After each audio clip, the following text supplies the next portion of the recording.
ได้วุฒิบัตรรับรองแล้วพึงอบรมเรื่องการเทศนา การเขียน การค้นคว้าซึ่งอาจจะเป็นเรื่องเฉพาะตัวแต่ก็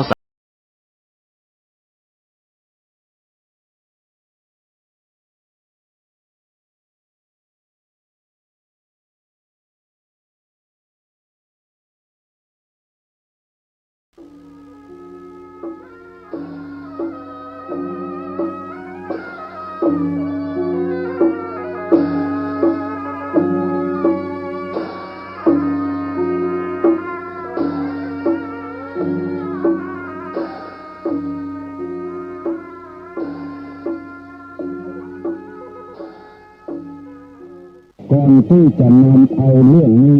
มาเล่าฟังจะขอนำเอาสุภาษิตที่นักปราชญ์บัณฑิตเป็นว่าไว้เป็นกรรมเป็นบ้านเป็นเมืองว่ากินเพื่อได้กินเหมือนต้นอย่าไปกินเหมือนต้นนุ่งเพื่อได้นุ่งเหมือนต้นอย่าไปนุ่งเหมือนต้นเอามาเสนอให้พี่น้องลูกหลานเรียนวงศาคณญาติฟังคือหมายความว่าจะได้กินให้ได้กินเหมือนต้น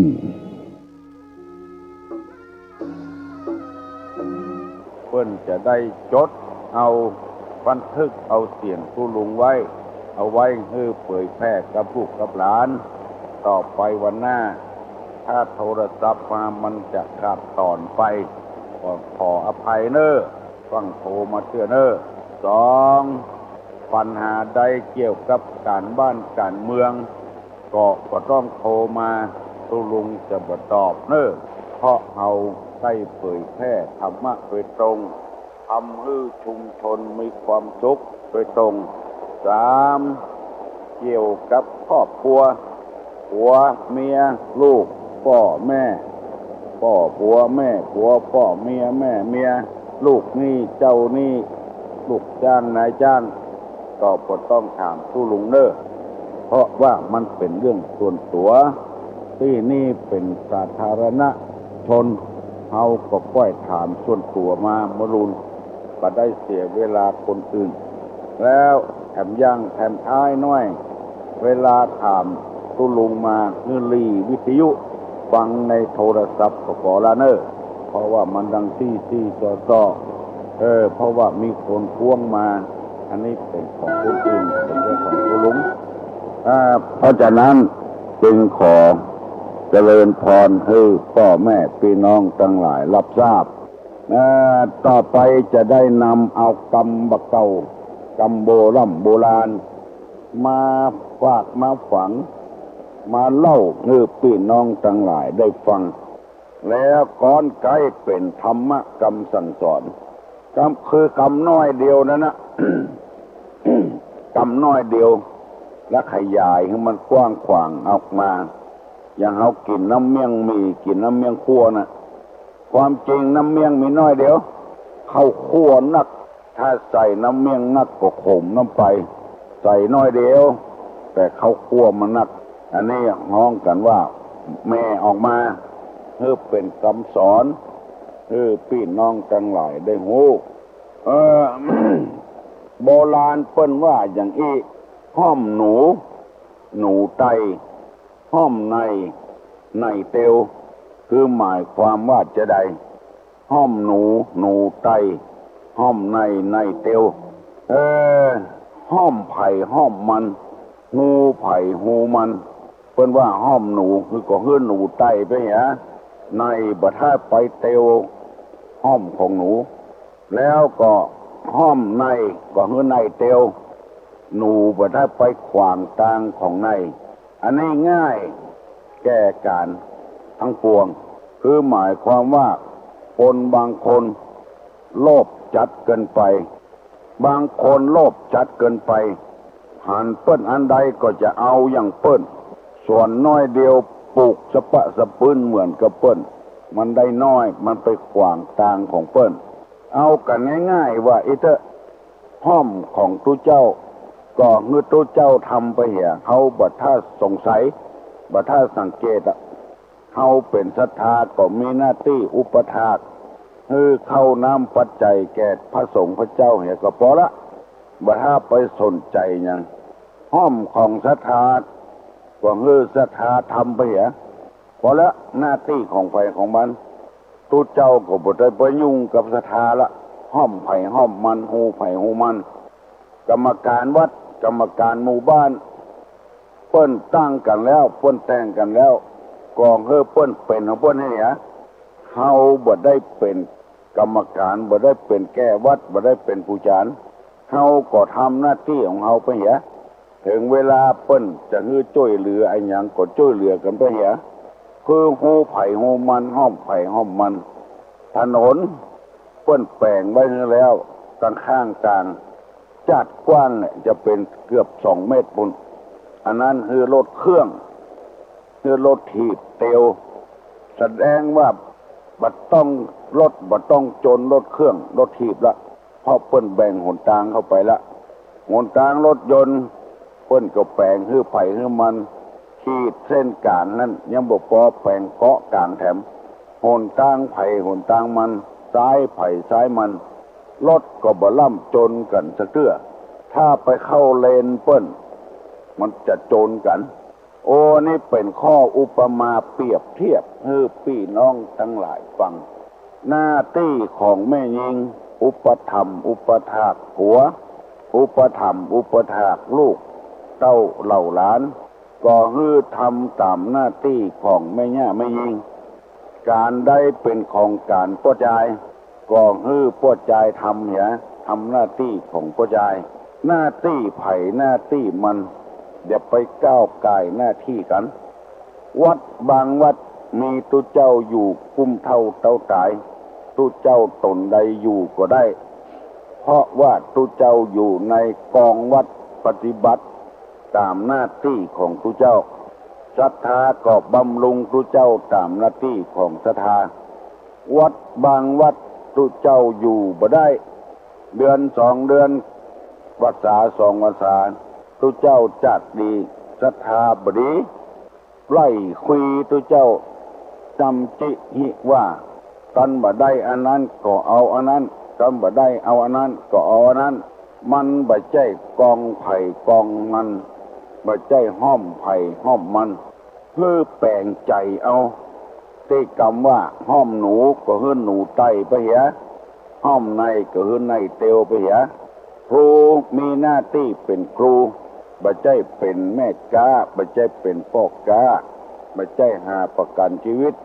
เอาเวลาราชการไปทำประโยชน์ส่วนตัวรับรองว่าเป็นกุ้มเท่าเต้าตายบ่มีการฟ้องบ่มีการร้องกันถ้าไปเป็นแม่ค้าพ่องไปเป็นพ่อค้าพ่องเป็นเจ้าให้เจ้าสวนเนี่ยเอาเวลาราชการไปใจใส่กับให้กับสวนเนี่ยก็อยู่บ่ได้เหมือนเป็นครูดีบ่ได้ตกลงว่าต่างคนต่างให้เป็นคนดีเจ้าหน้าที่ตำรวจ ก็ทำหน้าที่ตำรวจบักกดบักโกงบักช่อบักรับสินจ้างรางวัลกระไผทหารก็ทำหน้าที่ของทหารหน้าที่ของไผ่ของมันก็หมดเรื่องไปเหี้ยห้อมไผ่ห้อมมันอย่างที่ป้อออกไม่ออกหันตึงวันงานอันใดเหมาะสมงานกวัดกวานุ่งชุดขาวเหมาะสมบ่ต้องไปว่ากันถึงวันศีลวันธรรมนุ่งผ้าขาวพากันไปทำบุญตักบาตรเอาเพื่อข้าวเปลือกมันงามมันเหมาะสมลองไปใส่ชุดดำเดือดร้อนละเป็นที่สังเกตของคนทั่วไป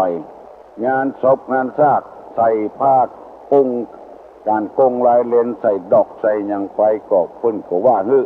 เพิ่นมีชุดของเพิ่นคือชุดดำไว้อาลัยกับเจ้าภาพของงานศพถูกต้องอันนี้เป็นกรรมบ่เก่าเพิ่นว่าไว้เมินนะเนอไอ้จดก็จดไว้ไผจำก็จำไว้คือจะไปก้าวไก่งานของกันทำหน้าที่ของไผของมันถ้าไปก้าวไก่กันแล้วมันวุ่นวายหมดอย่างเข็มเฮาหยิบผ้านะถ้ามันยุ่งแล้วก็ยุ่งไปเสียแล้วมันเส้นไผเส้นมันสายไผสายมันไปสะดวกสบาย น้ำก็ไหลตามห้องน้ำถนนก็ป่าตามไหลตามไปตามถนนก็น้ำท่วมถนนก็ยุ่งละหมู่นี้เป็นต้นห้อมหนูเฮือหนูไตห้อมในเฮือในเตียววันนี้ได้เอากรรมบักเก่ามาเสนอพี่น้องทั้งหลายได้ฟังคงเข้าใจกันแล้วต่อไปจะได้เอาสาระธรรมกรรมสั่งสอนในทางพระพุทธศาสนาเพิ่นว่าอุปมาแผ่นดินที่เราอยู่เนี่ยกับคนดีนี่เหมือนกับแผ่นดินพ่อแม่พี่น้องทั้งหลายลองฟังลงแต่ว่าตู้ลุงเอามาเปรียบกับน้ำหยุดนิ่งบักกระเพื่อมบักปูนมัวน้ำมีความเย็นเป็นปกติน้ำชำระสิ่งสกปรกน้ำเป็นสิ่งที่มนุษย์และสัตว์ต้องการน้ำไม่มีสิ่งที่ไม่มีประโยชน์ไปให้แก่ใครๆมีประโยชน์ทั้งนั้นอันน้ำเน่าน้ำเสียนั้นที่เปิ้นถามมาโมลูนั้นเพราะบัดใจน้ำถ้าน้ำแต่บัดเน่าบัดเสียเพราะสิ่งอื่นมาแปลกมาปลอมมาปกน้ำคลองกับน้ำมันก็ไหลไปหาเปิ้นก็ทำให้สกปรกได้อันนี้เอาอู้ถึงน้ำดีน้ำมีประโยชน์น้ำที่บดีเอาบอกอู้วันนี้ฟังดีๆเถอะในคำสอนในทางพระพุทธศาสนานี่คนดีนี่เหมือนกับแผ่นดินพ่อแม่ที่ดีเหมือนกับแผ่นดินครูบาอาจารย์ที่ดีเหมือนกับแผ่นดินลูกที่ดีเหมือนกับแผ่นดินนายจ้างที่ดีเหมือนกับแผ่นดินพ่อค้าแม่ค้าที่ดีเหมือนกับแผ่นดินใครจะเลี่ยลายของอันน่าพึงใจและไม่แผ่นดินไม่พึงใจแผ่นดินก็ยังเป็นแผ่นเช่นนั้นคือเหมือนกับเดิมบัญญินหายบัญญินดีก็ไผจะเอาของน่าพอใจบ่พอใจแผ่นดินก็ยังคงเป็นอย่างนั้นคือว่าบัญญินดีบัญญินหายก็ไผคนดีนี่นะบัญยกย่องบ่สรรเสริญไผเกินหน้าเกินตาไปเมื่อดีก็มอกว่าดีนั่นแหละบ่เอาเกินกว่านั้นเมื่อหายก็บ่เอาหายเขาใส่ไผ่เกินไปแผ่นดินจะเป็นอย่างนั้นคนดีถึงวันนี้ก็ต้องเป็นอย่างนั้นยกย่องคนที่ควรยกย่องสรรเสริญคนที่ควรสรรเสริญ บัญญินดีบัญญินหายกับไผ่อู้กันง่ายๆเอากันง่ายๆว่าไม่ยินดียินร้ายเถอะคุณสมบัติของแผ่นดินนะยินดีนักลำไปยินหายนักลำไป2แผ่นดินปราศจากเครื่องประดับตกแต่งแผ่นดินปราศจากเครื่องประดับตกแต่งมันเป็นจะใดมันก็เป็นอย่างนั้นนะคนดีนี่บ่ต้องประดับตกแต่งอย่างตัวใดมันคงเป็นแผ่นดินอย่างนั้นสุดแล้วแต่คนอื่นจะเอาไปประดับประดาคนเดียวคนที่ประดับประดาตกแต่งตัวเองยกย่องตัวเอง อันนั้นยังบ่ใช่คนดีเด้อคนดีแท้ๆที่เพิ่นบ่ยกย่องตัวเองบ่สรรเสริญตัวเองหมู่ตัวเองคณะตัวเองบ่ยกย่องคนอื่นบ่สรรเสริญคนอื่นเกินกว่าเหตุนำไปไผใครหันคนดีก็คือพ่อเอานี้อยู่ซื่อๆเฉยๆนะคนที่โปรโมทตัวเองสรรเสริญตัวเองยกย่องตัวเองอันนั้นบ่ใช่คนดีแท้เตื้อจะเป็นพระสงฆ์พระเจ้าก็จ้างเถอะเป็นคนบ้านก็จ้างเถอะแผ่นดินนี้ปราศจากการประดับประดาการตกกันแต่งบ่มีมันเป็นธรรมชาติคนเดียวมัน3แผ่นดินนี้เป็นของบ่เป็นจ้องบ่เป็นหูบ่เป็นโพรงแผ่นดินนี่นะบ่เป็นจ้องบ่เป็นหูบ่เป็นโพรงคนดีนี่บ่มีทิฏฐิบ่มีหูบ่เป็นโพรงนอกจากคนอื่นจะเอาไปใส่หื้ออย่างหูหนูหูไหนนี่กาสานะแผ่นดินแท้ๆนี่บ่มีจ้องบ่มีหูบ่มีโพรงคนดีๆแท้ๆนี่บ่มีทิฏฐิอู้ จาอันใดก็ถูกตามศีลตามธรรมบ่ยกย่องบ่โฆษณาบ่มีหูติหูเตียนสุดแล้วแต่คนจะเอาไปใจคือมันเป็นหูเป็นโพงแต่อันแผ่นดินแต่นี่บ่มีโพรงบ่มีหูบ่มีจ้องพอออกไม่ออกลองฟังดีๆหรอกนั่นเนี่ยคติในพระพุทธศาสนาบ่ยกย่องตัวเก่าบ่ตกแต่งตัวเก่าแล้วก็บ่มีหูบ่มีโพรงอันนี้เป็นข้อที่สามข้อที่สี่แผ่นดินทรงไว้ซึ่งสรรพสิ่งต่างๆเช่นบ้านหมู่บ้านเมืองเป็นต้นบ่มีการเครียดบ่มีการคร้านบ่ขี้เกียจบ่ขี้ค้านคือหมายความว่าไผจะเอา เอาหยังไปตั้งก็ตั้งบนแผ่นดินนั่นนะงามปานใดก็อาศัยแผ่นดินอยู่คือเป็นบุคคลที่บ่าคิดเอาบุญเอาคุณอย่างกระไผแปลงปราสาท5 ชั้น 6 ชั้นก็ตั้งบนแผ่นดินนั่นนะแปลงตึกเป็น100 ชั้นพันชั้นก็ตั้งบนแผ่นดินนั่นนะมาเรียกร้องเอาบุญคุณอย่างกระไผคนดีนี่คือคนที่มาเรียกร้องเอาอย่างกระไผทำไปบ่หวังผลประโยชน์กับตัวเก่าคือหมายความว่า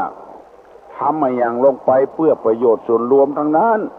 บ่หันแก่ตัวบ่หันแก่ได้ไผเจ้าตั้งเอาอย่างมายองก็ยองแผ่นดินนั่นน่ะอย่างนั้นน่ะงามปานใดอย่างใดอย่างใดก็ยองแผ่นดินอยู่เลอเลิศปานใดก็ยองแผ่นดินอยู่อาศัยแผ่นดินอยู่อันนี้เปิ้นฮ้องกันว่า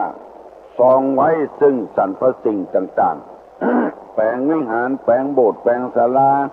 เพียง9 ล้าน10 ล้านก็ยองบนแผ่นดินนั้นนะคนดีนี่คือคนที่สามารถพิษลูกศิษย์ลูกหาออกไปเป็นคู่เป็นคนดีได้บ่เรียกร้องหาผลประโยชน์อย่างกระไผเลี้ยงลูกมากี่คนบ่อ้างถึงบุญคุณที่ได้เลี้ยงลูกเลี้ยงเต้ามาเหมือนกับพ่อกับแม่ที่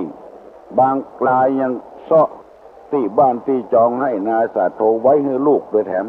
บ่อ้างถึงบุญคุณได้เลี้ยงมาบางกับพ่อแม่บางคนยังอ้างถึงบุญคุณนักลำไปและเลี้ยงสู่มาเดือดร้อนอย่างอันอย่างอี้แต่พ่อแม่ที่ดีๆที่เปิ้นบ่อ้างครูบาอาจารย์พระสงฆ์พระเจ้าที่ดีๆนี่เปิ้นบ่อ้างเปิ้นเป็นแผ่นดินนะคือเขาได้อยู่ได้อาศัยเฮียนฮู้นักธรรมกับบาลีกับอภิธรรมกับจนได้ดิบได้ดีจนเป็นมหาปรริญญาไปจนได้ปริญญาอย่างว่าอ้างอย่างสักคำ คือเขาได้ไปเหตุอันน่ะอันนี้เพื่อนฮ้องว่าแผ่นดินนี้ทรงไว้ซึ่งสรรพสิ่งต่างๆแล้วข้อต่อไปข้อที่5แผ่นดินเลิกล้างจากความยินดียินร้ายและความคิดเบียดเบียนสัตว์แผ่นดินนี่นะเลิกล้างจากความยินดียินร้ายความคิดเบียดเบียนสัตว์คือแผ่นดินนี้บัญญินดีบัญญินหายกับไผบ่คิดจะเบียดเบียนไผบ่คิดจะยกย่องไผคือเกินน้ำไปบ่คิดจะเบียดเบียนไผแผ่นดินคือแผ่นดินจะเอาขุดให้เป็นห้องเหมืองก็เป็นจะเอาถมขึ้นแปลงถนนก็เป็นจะเอาดินมาถมแปลงบ้านก็แปลงอยู่เนี่ยจะได้ก็ได้แผ่นดินนี่คนดีนี่ก็เหมือนกับอย่างเงี้ยบักโกรธบักเครียดบักแค้นเนี่ยก็ไผพระอรหันต์ทั้งหลายต่างๆก็เหมือนกับแผ่นดินนี้พ่อแม่พี่น้องทั้งหลายอันนี้มันจะยาวน้อยตัวลุงจะมาถามแล้วหรือว่าไผตอบได้ก็ตอบมาแผ่นดินนี้จะเลี่ยลายของอันน่าพึงใจและน่าพอใจแผ่นดินก็ยังคงเป็นเช่นนั้นคือหมายความว่าแผ่นดินก็คือเป็นแผ่นดินอันข้อที่1บัดนี้ใจไผเอาอย่างมาแปลงก็แปลงเป็นอย่างนั้นแผ่นดินนี่ปราศจากเครื่องประดับตกแต่งข้อ2ข้อ3นี่แผ่นดินบ่มีจ้องบ่มีหูข้อ4แผ่นดินทรงไว้ซึ่งงู สรรพสิ่งต่างๆข้อห้าแผ่นดินเลิกล้างจากความยินดียินร้ายบักคิดจะเบียดเบียนไผคนดีก็อยู่แผ่นดินนี้ได้คนร้ายก็อยู่แผ่นดินนี้ได้บ่ซ้ำบ่เติมไผและแถมอย่างหนึ่งเพิ่นว่าเป็นคุณธรรมของพ่อของแม่พ่อแม่ที่ดีนี้จะต้องเหมือนกับแผ่นดินบ่ฮักไผนักบ่จังไผนักดีก็จ้างง่ายก็จ้างฮักเต้าเดียวกันจังเต้าเดียวกัน พ่อแม่จะเป็นคนอย่างแผ่นดิน เลี้ยงลูกมาขี้ใส่ตักเยี่ยวใส่ตักเอาแม่เอาพ่อเป็นส้วมอาบน้ำก็อาบบนตักแม่บนตักพ่อสารพัดอย่างขี้เยี่ยวใส่ตักพ่อตักแม่พ่อแม่บอกว่าอย่างซักอย่าง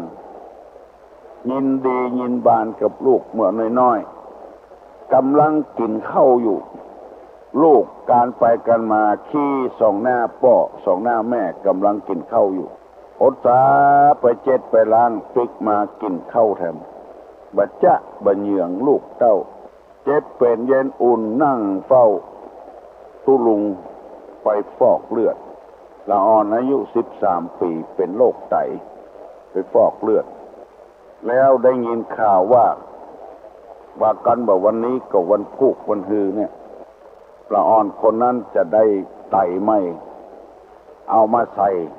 แล้วจะบ่ได้ฟอกเลือดต่อไปละไตที่ได้มาคือไตไผ่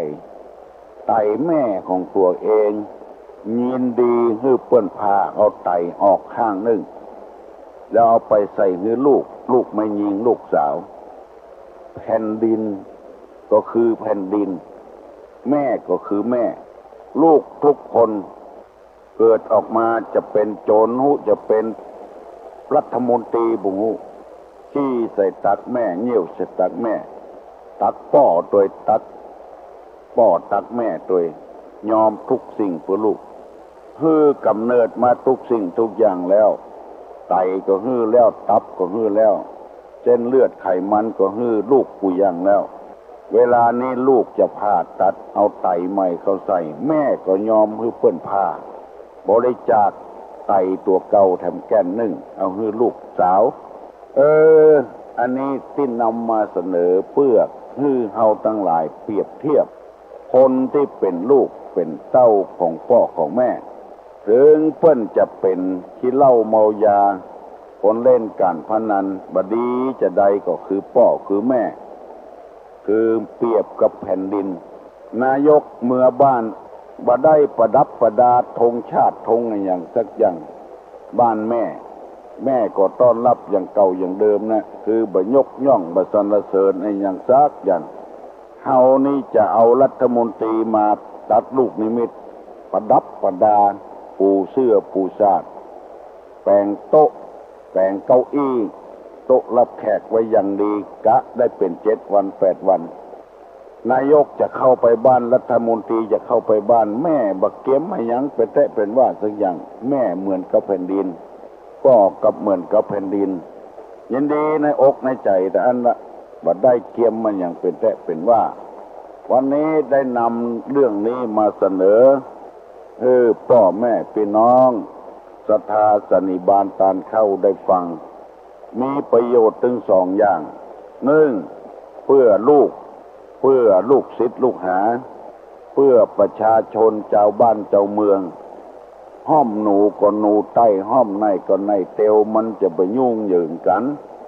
ที่มันยุ่งเหยิงกันถึงวันก็เพราะว่าบัดไต้ตำห้อมตำหูบันักแน่นบ่เป็นเจ้าบ้านที่ดีบ่เป็นหัวหน้าที่ดีมันเลยวุ่นวายกันที่นำมาเสนอนี้เพื่อให้ฮื้อเฮาทุกคนบอกว่าทุกเจ้าพ่อนายพ่อจ่ายไม่ยิงข้าราชการบ้านเมืองปอกกาพาณิชย์ฮื้อทำตัวเหมือนกับแผ่นดินจะไปยกย่องสรรเสริญกันเกินไปจะไปใส่น้ำอกน้ำหอมกันนักเกินไปฮื้อทำตัวอย่างแผ่นดินนะขี้ใส่ก็ได้เยี่ยวใส่ก็ได้เอามาแปลงที่อยู่ที่นอนก็ได้เอามาปั้นเป็นพระพุทธรูปเอาไว้ศาสตร์ก็ได้กูย่าง มีเงินก็ฮือเปิ้นฮู้เปิ้นเข้าใจเหตุประตูกระเสียงมีต่อใดอวดฮือเปิ้นมีเครื่องประดับประดาต่อใดก็มาประดับประดานักเกินไปบ่ทำเป็นตัวเป็นดินเป็นไม่ย่าไม่ยิงก็ควรฮักงวนสงวนตัวไว้ปกปิดของที่บ่ควรปกปิดอันนี้เปิดเผยหมดตั้งบนก็นุ่งสั้นตั้งลุ่งก็นุ่งสั้นอันเนี้ยคือบ่ทำตัวเหมือนแผ่นดินมาเหมือนกับแม่ย่าไม่ยิงทั้งหลายขอขอบคุณกับพี่กับน้องเนอที่ฟังตุลุงมากูเจ้าบัดเดี๋ยวนี้6:35 นาทีเกือบ40ละได้อู้คนเดียวมาก็คือชั่วโมงก็เกือบครึ่งชั่วโมงฝ่ายไปใครโทรศัพท์มาอู้กับตุลุงมาถามปัญหาอย่างกับตุลุงก็คือโทรมาได้เนอะถามมาได้แล้วบัดเดี๋ยวนี้เปิดโอกาสแล้วโอ้วันนี้แก่ ไอ้กัดตองแก่แต่ฮัลโหลครับฮัลโหลครับอันตุลุงครับอันนี้นงศักดิ์จันเตอร์นะครับนงศักดิ์จันเตอร์นะครับนงศักดิ์จันเตอร์ครับจันเตอร์ครับอำเภอแม่ทาครับโอ้อำเภอแม่ทาปุ้นครับจำที่ได้ฟังตุลุงแล้วมาเนี่ยครับพอดีมีความศรัทธาตุลุงก็เลยโอ้โทรมาบอกฟังเนี่ยครับจะผู้เจ้าเนาะชนเนี่ยเนาะผู้เจ้าเนาะครับตุลุงครับผมขอถามคำถามเลยเนอะได้ก่ะใครจะตอบก็ได้นะครับอันก็คำถามไม่ยากเท่านั้นเนาะไม่ยากที่ได้หู้มาจากโทรทัศน์ครับอันอย่างเป็นมิตรกับ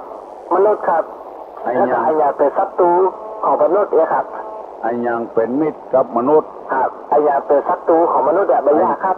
ทางธรรมนะครับเป็นคำถามทางธรรมนะครับเป็นทางธรรมเนาะครับใครตอบก็ได้นะครับตุลุงครับเดี๋ยวนะครับยินดีเนอะครับเดี๋ยวได้ครับอันผมต้องการญาติธรรมโทรศัพท์สายทางโทรศัพท์นะครับถ้าใครคล้ายๆผมความรู้ยังกว้างขวางเนาะอันถ้าใครผมขอฝากเบอร์โทรไว้เนาะถ้าใครต้องการอะไรเกี่ยวความรู้ยังกว้างขวางแต่ผู้ชายก็ได้ครับไอ้หลานจูก็ได้ครับใครก็ได้เพราะว่าอันผมไม่ค่อยมีญาติธรรมทางโทรศัพท์นะครับคืออาจจะอยู่ส่วนใหญ่จะอยู่ครับบ้านนะครับบอกใครได้ไปอู้ไปจ่าใครจะก็ขอฝากเบอร์โทรไว้ตัวนี้ครับอู้กับญาติธรรมไอ้หลานจูก็ได้ครับหรือใครก็ได้ใครเป็นญาติธรรมก็ครับที่โทรศัพท์ขอฝากเบอร์โทรไว้เด้อย้ำปากกาไว้เนอะย้ำกระดาษเนอะบอกมาตุลุงครับ180ครับ180กันเดียวกันเนอะ372ครับ1801372 4372ครับ1804372ครับคือต้องการญาติธรรมแต่ครับเพราะว่าผมเคยได้อู้จ่ายแล้วขายแล้วตุ้นนะครับไม่ได้วันนะครับขอขมาภายในนะครับงานได้ขายตอบก็ได้นะครับ482อย่างร้อง180ครับ180ครับ4372กันเดียวตรงนี้อย่าจดไว้ที่ลงซักนะครับ180ครับ4372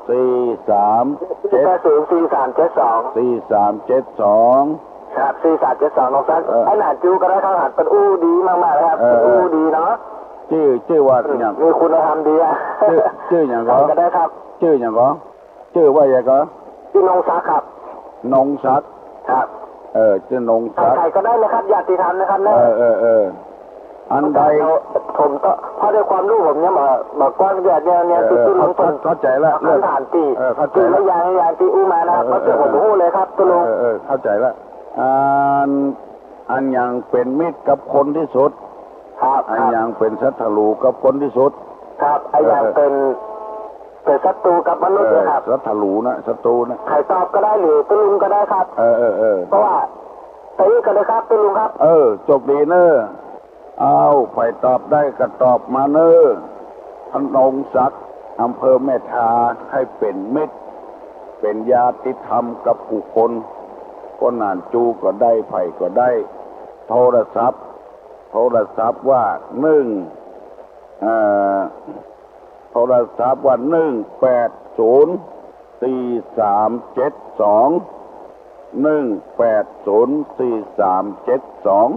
ไผ่ใครตอบปัญหาว่าอันใดเป็นมิตรกับคน อันใดเป็นศัตรูกับคนแต่ยะอันที่เขาคัดได้นะอันนั้นนักไปหน่อยไผ่ได้ก็ตอบมาเนอะแล้วไผ่ใครเป็นมิตรกับอนงศักดิ์ก็โทรไปหาเพื่อนตามเบอร์นี้ฮัลโหลเจ้านมัสการเจ้าตุอุ้ยจะตอบปัญหาตุอุ้ยก่อนนะเจ้าของตุอุ้ยก่อนเจ้าที่ว่าแผ่นดินแผ่นดินนี่บอกเจ้าจำได้เนาะเจ้าตอบมามันยาวลงไปกลัวไปได้อีกเขาก็เอาสั้นๆหน่อยนะก็ข้อหนึ่งก็คือเหมือนยินดียินแท้กับไผ่เกินไปเจ้านั่นน่ะสองนี่อันปราศจากเครื่องประดับประดาตกแต่งเจ้าดินบะหมี่เครื่องประดับประดาสามนี่คือบะหมี่เจ้าบะหมี่โฮคือบะหมี่พองแล้วก็คือไอ้ยังติตุ้ยว่าบะหมี่ติเลยเข้าใจละที่ข้อสี่นี่ปราศจากสรรพสิ่งต่างๆคือบาเรียกร้องการตอบแทนเจ้าข้อห้านี่บาเบียดเบียนคนอื่น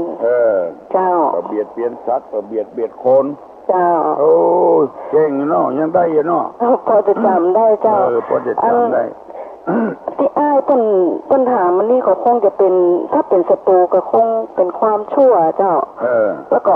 ถ้าเป็นมีดก็คงเป็นความดีเจ้าความหมายเนาะเจ้าถ้าจะถูกก็เนาะเจ้า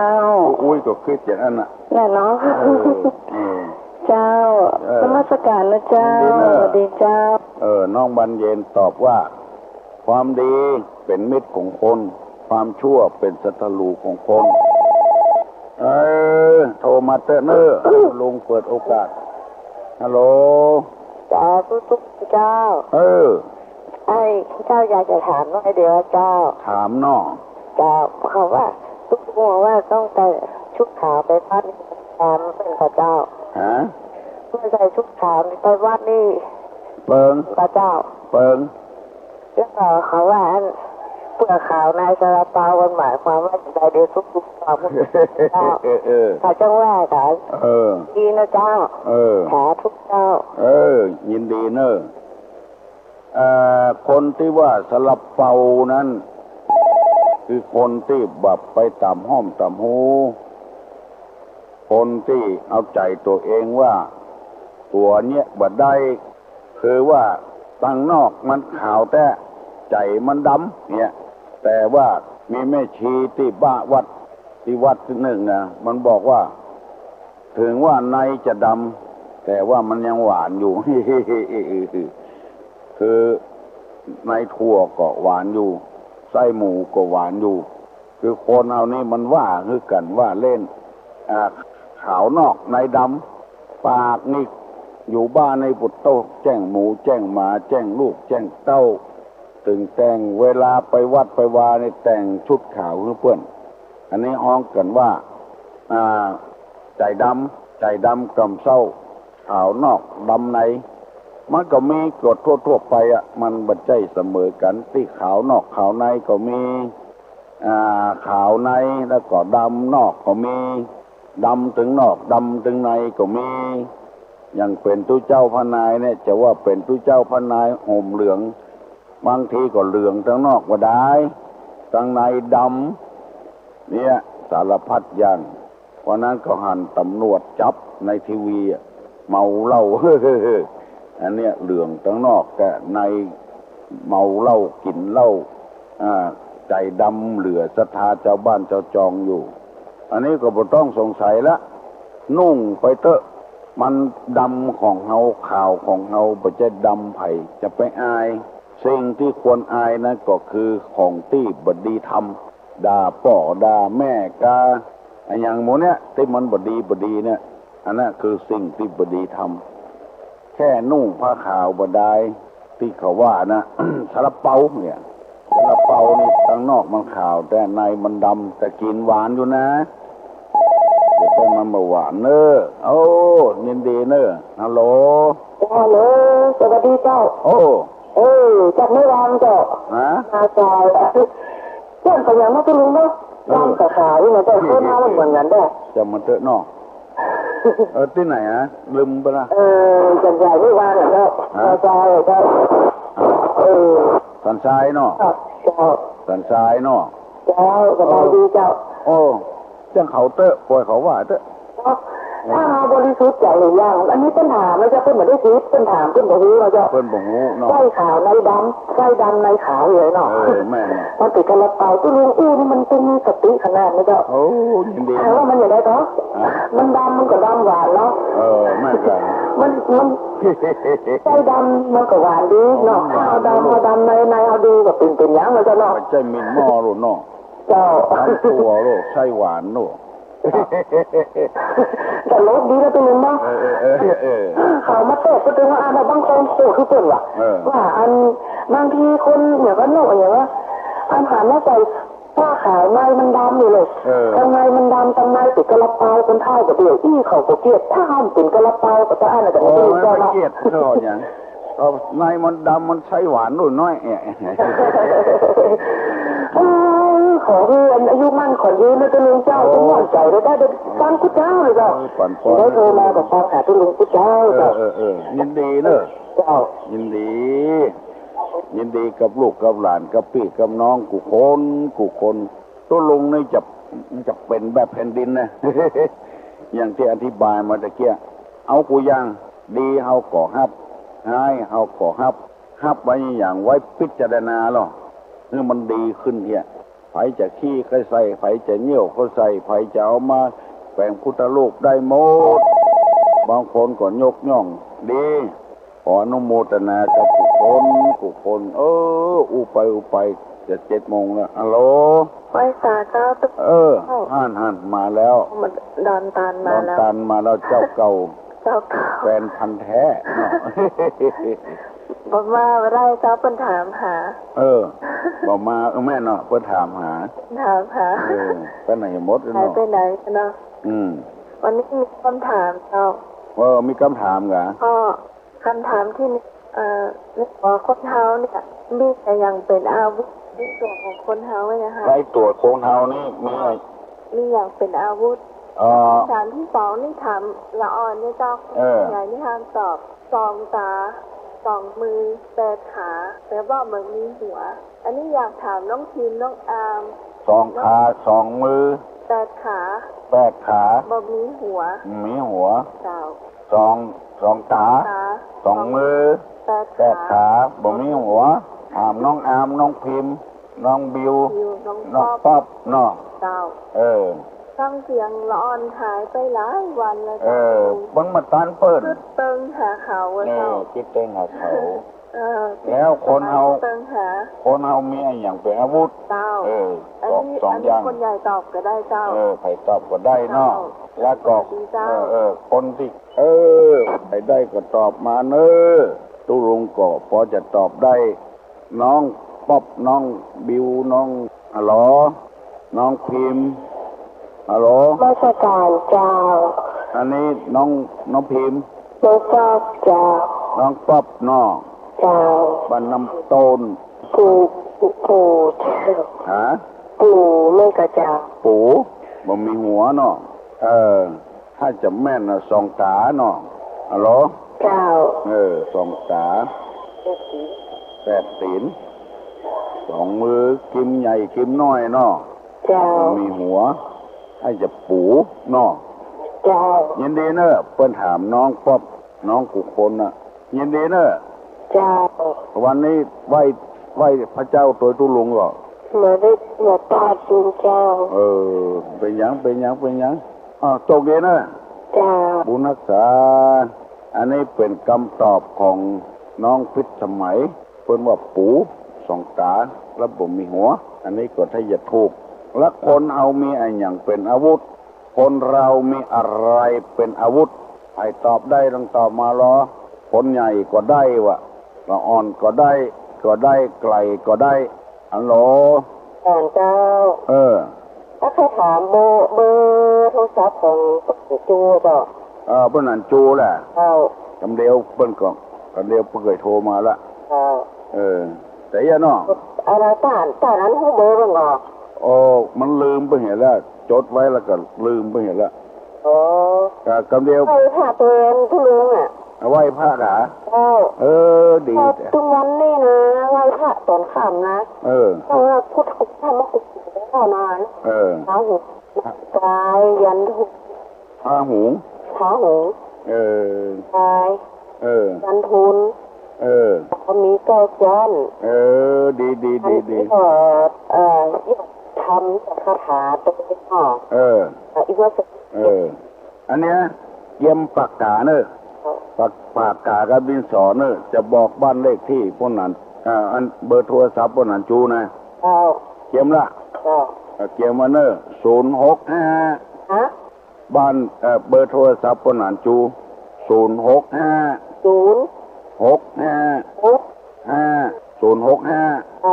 ตัวละ869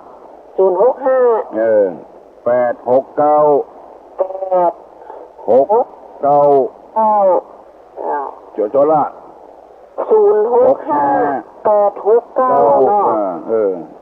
เป็นพระเจ้าไม่แม่นละแล้วก็อันนี้เลขนี้703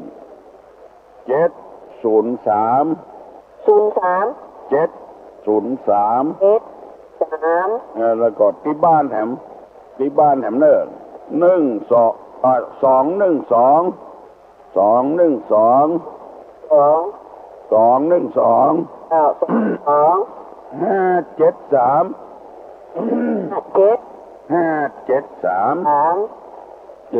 ล้วนี่อย่างที่ว่า703นี่อย่างเดียว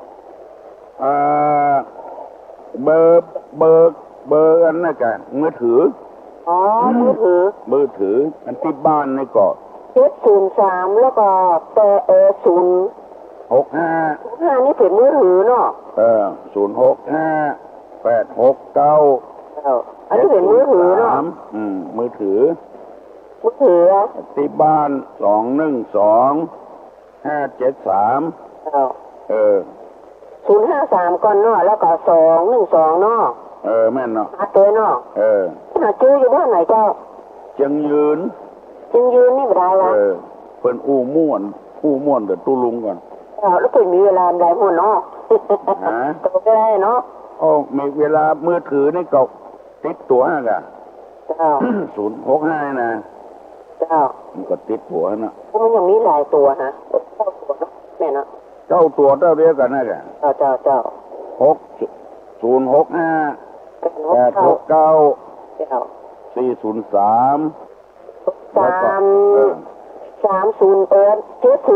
นี่มันรหัสต้นคะใจตั้งปลายมั้งกันปลายวะมันเก้าตัวไม่นอน065เจ้า869 703แล้วก็053-212-573ได้แล้วเนาะ212-573นี่เป็นบ้านเพื่อนไม่ใช่กันบ้านเป็นบ้านบ้านอย่างบอกหลายติอย่างหลายอย่างน่ะบอก2เบอร์นะกะทำบ้านบ่ได้ก็ไปหามือถือนะกะบอกเธอแล้วก็มันแน่นใจได้กะแน่นใจป่ะแน่ใจเจ้าก็ถามที่ว่านี่ที่ว่าที่ว่าบัดได้นั่งก็อีวัดเนี่ยคนว่าจะมามีก็หนูเขาเพิ่นว่า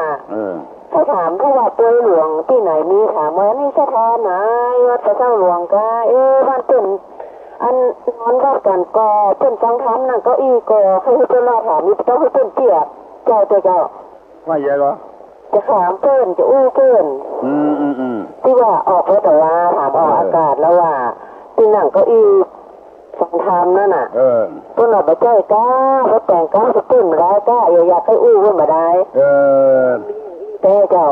แต่เนาะเขาจะตื่นรู้นี่มันต้องถามตัวเจ้าต้องถามศรัทธาถามส่วนตัว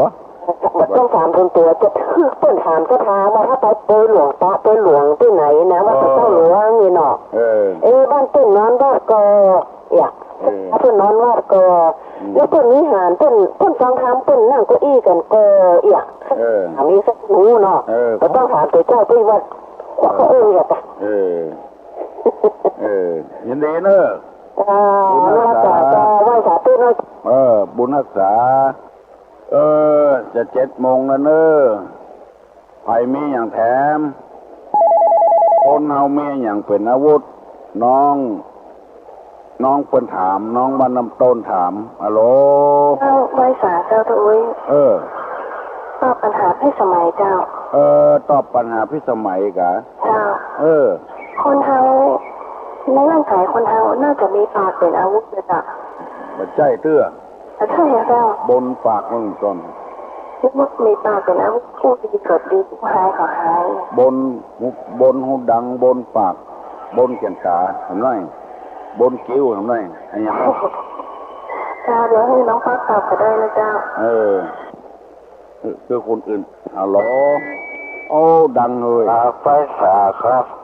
ครับตอบปัญหาครับตอบมาคนเรามีปัญญาเป็นอาวุธครับถูกต้องละครับคนเรานี่มีปัญญาเป็นอาวุธกำปากนี่ยังบัดใจเตื้อ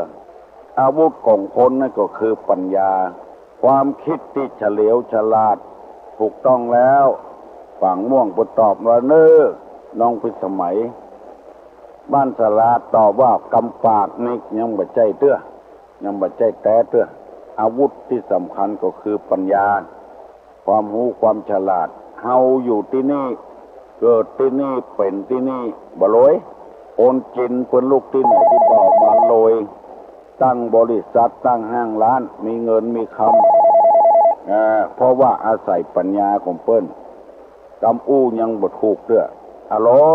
ครับครับถูกครับเอามุกจะถามน้องพิมจะถามน้องป๊อบจะถามน้องถามมาเลย7 โมงแล้วถามว่าวันเกิดของตุลุงของเดือนเมษาเนี่ยตรงกับวันที่อย่างลุงทองของทุกอุ้ยนะครับถามน้องพิมถามน้องป๊อบน้องใกล้ครับยินดีเนอะฝั่งม่วงถามมาว่าเดือนเมษานี้วันเกิดของตุลุงที่อู้ประเดียวเนี่ยวันที่อะไรอย่างไปตอบได้ตอบมาเนอะฮัลโหลขอรับราชการเจ้า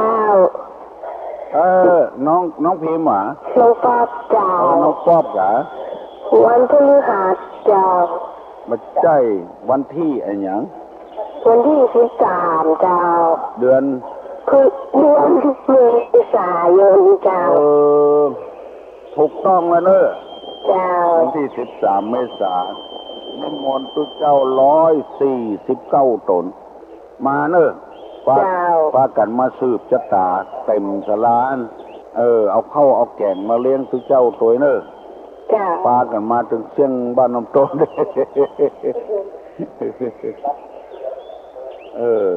แล้วอย่างแถมมีโปรโมเตอร์เว้ยจะมาก่อนเนาะ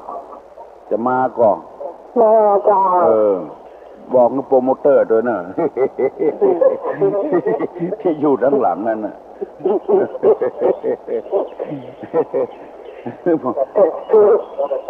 มาทำบุญโดยตุลุงเนาะมาสืบชะตาด้วยกันปีใหม่หรอ13 เมษายนศรัทธาเพิ่นบ้านศาลานี่เพิ่นจัดลูกศิษย์ลูกหาจัดแต่ตัวแม่ไอ้หน่อยไปตัวเจ้าคือแม่ไอ้หน่อยไปตัวไอ้หน่อยอยู่บ้านศาลานี่รู้เนาะเจ้าอยู่แม่กับห้างกะเจ้าสร้างบ้านกันเจ้าการสร้างบ้านกันเจ้าเพื่อนบ้านใกล้เงินเคียงกัน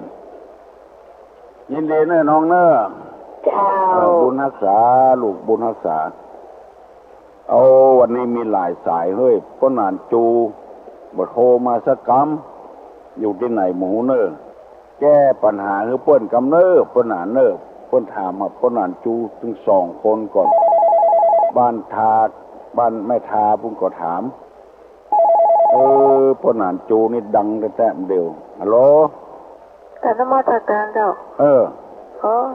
นี่ทุกของออกไปเจอกันฮะทุกท่านทุกของออกไปเจอกันฮะสถานีตู้ทองออกไปเจอกันสถานีตู้ทองเจ้าแม่นะโลโอ้นี่ท่านอาจารย์ก็เจ้า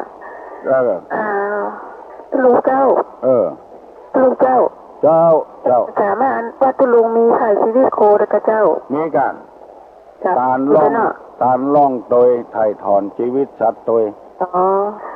ท่านขอเพิ่งบารมีตุลุงได้กับเจ้าไอ้ยังประกาศหาเพื่อนเจ้าประกาศหาเพื่อนที่มันเช่ารถตู้ไปที่พระบาทขี่ของไอ้เจ้าตีแล้วไม่กับเจ้านี่มันเตือนไว้เจ้าว่าอย่างไรอัมพรสัญชัยเจ้าอัมพรสัญชัยประกาศว่าอย่างไรจะไปรถตู้เจ้าจะไปรถตู้ก็มีเจ้าวันที่ใดวันที่17ก็เจ้าวันที่17ปุ่นเจ้าที่เป็นจะไปรถตู้ก็มีเจ้ามันเต็มแล้วเจ้าก็คือแล้วเจ้ามันเต็มแล้ว2คนต้องไม่เจ้ารถอัมพรเต็มแล้วเนาะเจ้าสัญชัยเจ้าเพื่อนเจ้านะเจ้าให้ไปรถตู้เนาะเจ้าก็กำลังฟังแต่เพิ่งมาฟังตู้ลุงไงก็บัดเดียวนี้ก็ได้ยินนะกันบอกแล้วก็เพิ่งฟังก็ได้ยินแล้วเนาะกาดเนาะถ้าได้ยินก็เขาเข้ารถตู้กับแม่เพื่อนถึงชอบคนไปกินตะการเลยเจ้าประกาศบัดเดียวเนี่ยนะรวดกันเนี่ยเนาะเจ้ามองฝ่ายละวันที่ลงหัดตู้ลุง2 วันเป็นวัดเจ้าเป็นวัดเจ้าปัญหาปัญหาเนอะเจ้ายินดีขอบคุณเจ้ายินขอบมาตรการยินดีกับผู้คนเนอะขอเงินมีอายุมั่นขวัญยืนนี่มาก็คือมีโจกมีลาภไปที่ไหนให้เปิ้นฮักเปิ้นโหมสปีติโยยวัตจันตุสัพพะโลโกวินัสตุมาเตภวะตวนตาลาโยสุขีติคาโยโกภวะอภิวาตนาสีริสานิจังวุธาปจายิโนยตาโลธรรมาวัฏันติอายุวันโนสุขังปะลา